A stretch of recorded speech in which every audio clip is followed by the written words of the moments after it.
My name is Halah Flynn, and I'm a feminist. And that might seem like a really simple thing to say, but it wasn't always that obvious to me, and that might be a surprise for a lot of people who know me. Some people say they've always been a feminist and others have more of a feminist awakening, but there was no single moment that was really defining for me. My identity as a feminist was more of a gradual process. A really long road that started with me thinking that feminism was a dirty word or something that I didn't want to be, but now it's a central part of who I am and it shapes how I look at the world and continues as I keep learning about privilege and intersectionalism. I was raised by hardworking women who immigrated from Syria to the American South.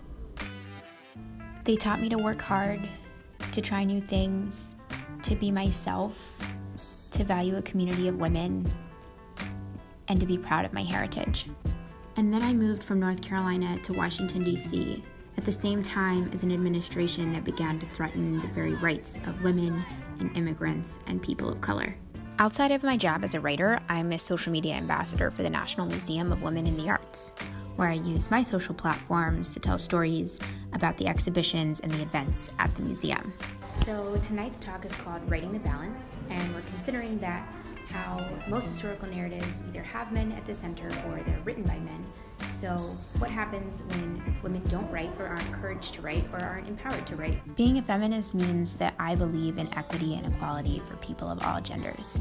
It means recognizing the ways that I'm privileged and taking the time to learn about the experiences of people who aren't. It means showing up and asking hard questions to challenge the status quo. You might think that I'm studying journalism because women need voices, but that's not true. Women already have voices. What we need is the chance to use them to tell our own stories. Like this campaign I made for Women's History Month. Audre Lorde, because she inspires me to tell the truth. Harriet Tubman. This is Laura. She's amazing. Amal Clooney. My mom, Frida Kahlo. The women in my family. Ruth Bader Ginsburg. My mother inspires me. Michelle Obama. Sandra Cisneros. That's what I'm hoping to bring to the field of communications as I document stories about marginalized women and their challenges and needs. I'm always out looking for the next story because a woman's place isn't necessarily behind a desk. It's wherever she wants it to be.